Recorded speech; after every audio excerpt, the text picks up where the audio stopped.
Welcome back. Another episode. I'm being quiet. I've got a bit of a hangover.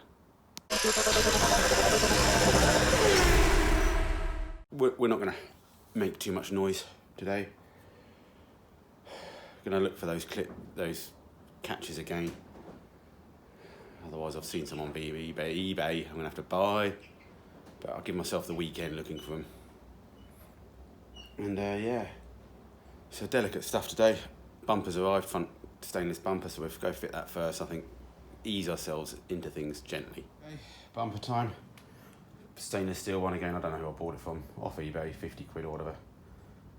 Surprisingly, it doesn't actually come with nuts as well for 50 quid. You'd think it would be nice too, but luckily I had some laying around. So yeah, as I said, not too sure if I might go black out actually. Black bumper at some point, and we could use this on the Mark 1.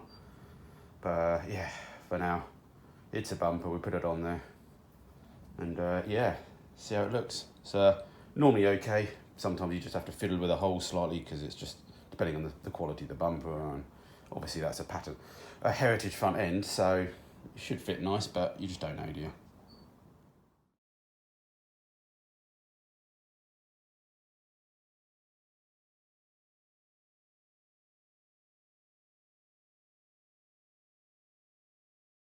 Wow, that was the most easiest job ever. Yeah, smartens it up, isn't it? Trouble is, now you get chrome on there, you get fingerprints on there, and you start polishing it. It could have come slightly better wrapped. It's got a few scuffs in it, but it'll be fine for a utility vehicle. So we're just waiting on the chrome wings for the thing, and then I think that's pretty much the front end finished off. Okay, we've got to do the bonnet catch and stuff, but things, and obviously wiring, but apart from that, it's finished.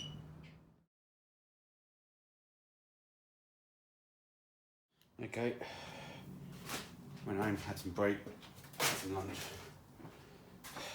ignoring things. So I should have asked on the pickup form actually where the wiring loom goes. But basically, yeah, that's what I'm going to think about doing. Try and wire up the wiring loom for the back here. Supposedly, I think, don't know, this was a loom made for an estate. So, one, I'm not too sure if the wires are slightly different. Could do with running a fuel pump wire as well, couldn't we? Don't know whether to run that separately or not. It's much easier to run that separate. But yeah, I'll see what wires we got first. Might be some fuel pump wires actually.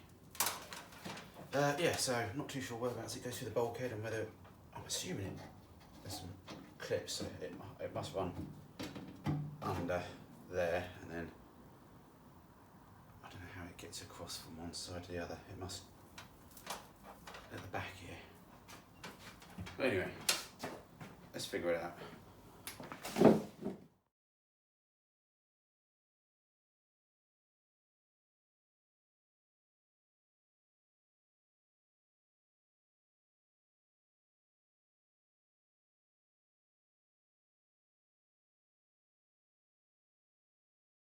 Got that through.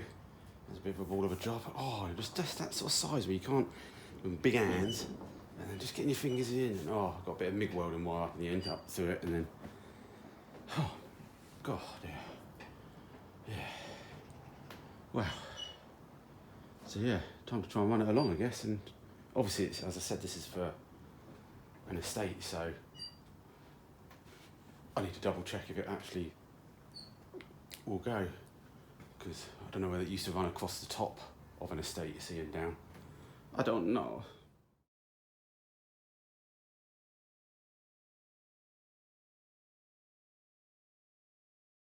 Oh, this wiring's been lovely. So I fed a grommet on because I'm going to then feed the wires down. The wires go down in there and through the valance. But as it goes through the valance, some wires pop out for, in this instance, the tailgate, which, as far as I can tell, this doesn't have any holes here or any here. But basically, I've noticed that where the hinge holes go in, this hole's bigger.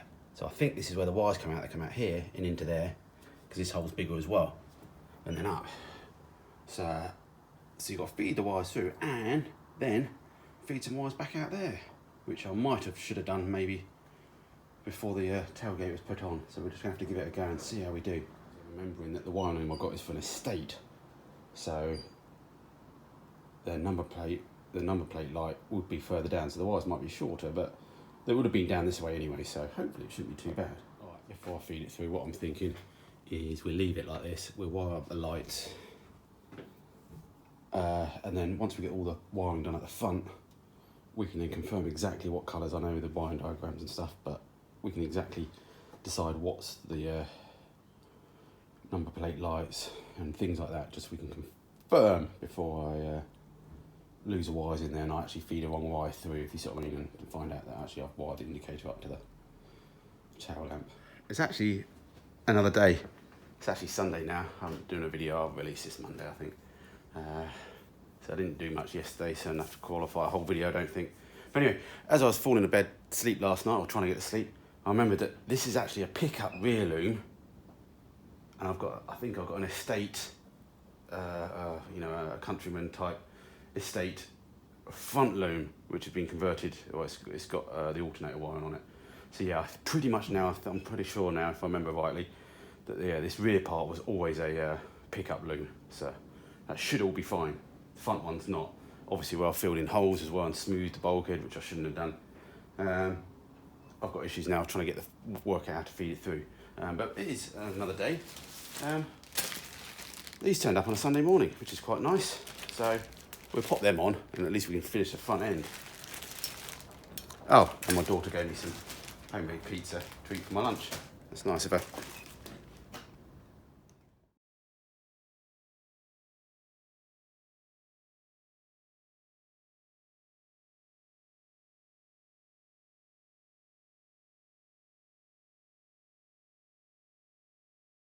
There we are. They're on. Yeah, it's the front end finished off. A nice little number plates there. Do you like that? And yeah. Obviously they're not the original number plates. I'll get some pressed ones at some point. For now, yeah, looking good.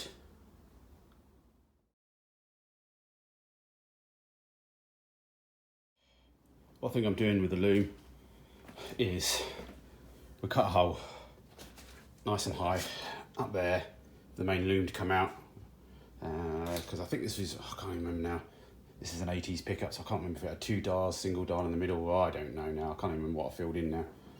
But anyway, yeah, the thing, the wire, bulk of the wire can go, I still have a fuse box at the front here, and then we'll either come down the inner wing like we normally do, or we could try and tuck it inside the inner wing to hide the wires even more. Yeah, that's the plan, so let's try and figure out if we've got a hole cut of the right size and get the wiring loom through. Well, after a few eventful hours running around doing other things and errands and things and back and forward, got the hole cutter, which I found was a wood cutter, so that didn't really do much apart from at least give me a mark. So used drills and then ground it all out. Got a hole in there, and then yeah, we got the wiring fed through. So yeah, I'm gonna have to try and do it as neat as I can. So yeah, normally that goes to the inside of the wing and down. Now the option I do have maybe is to cut a hole up here and feed it on the inside of the wing, so there's no wiring loom and we hide it under the panel as well. But do we need to do that? Should we do that? Should I just leave it like it does run down the normal way for the moment, and then we can worry about it another day, which I think is the attitude I'm having today. And then so yeah, that then joins up with those. It goes to the back loom.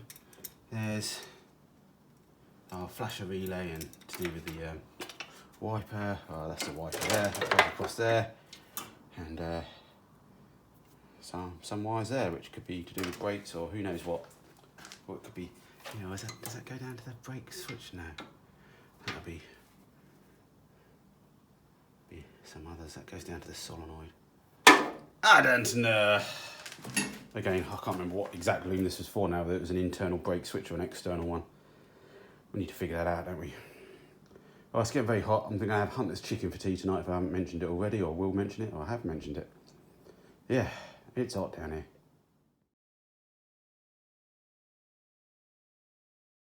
But for anybody else that wants to fix my problems before I look and you want to do a bit of research. So we've got 2 brown wires to a double purple. We've got 2 white wires to the greens, two sets of green plugs on that. One's got a little yellow band on it, don't know what that is. Then we've got a red one to the red and greens, and then we've got a green and white to the green and oranges. Not got a clue if that's right or not, but they're on there for the moment. It helped me just to locate the fuse box, and yeah. Okay, just another food for thought. It looks like this wiring loom is designed for a solenoid. I think you have them on the inner wing. So obviously low tension key triggers a solenoid, which then feeds a starter motor, which obviously my 16 valve doesn't have. I guess I can easily add it, it's not a problem, but then I don't know if that's related to the starter motor as well. Or we figure something out. So yeah, normally, yeah. Shouldn't matter in the end, because in reality something becomes positive and we can jury rig something up, that's for sure. Anyway, getting somewhere, don't know where. I'm going to finish this video off with a bit of fuel tank talking. Again, been looking at external pumps and whether you should get swirl pots or you should get swirl pots and blah blah blah. And then I'm sitting here and going, oh, I've got an MPI pump and flange that I cut out. I've spent money on this. You know, I was a little bit worried about, well, basically there's not much height above here. You could space it down, you know, to give you a bit more height, but you know, problems. So the ideal thing, well, not the ideal thing, or the thing to get around this would be to sink the pump lower. So sort of take it down to this level, so it's like 1 inch deep. So basically this flange is 1 inch lower inside the tank, obviously all sealed again. So I've got this flange. Obviously if it was one pressing it'd be much better, I could do something, but what I'm thinking of doing is slicing the corners, or whatever, and making a box. So basically the only welds I've got here are basically the 2 little the vertical ones on the corners. I can then weld that into the top of the tank and have it coming out here. So basically, yeah, when the tank's completely full, technically this seal could be sort of, you know, will be under fuel, but you know, it's designed not to leak anyway. You've got the float center anyway, which is always under fuel anyway. I've bent these pipes down a bit just so they're a bit flatter. I don't know if they're supposed to be, but anyway. And then so basically, yeah, I can then modify the piping in here while we've got the top open. We can put some sort of baffle in there, just sort of act as like a little, you know, stop things sloshing around, even putting some foam in. I think I'm going to just do that because it's only my time now. I've got the parts to make the pump work. I don't need to spend another £100 on fuel pumps and filters and stuff, and I've got everything here. Yeah, I can't see an issue. I think I'm going to do this.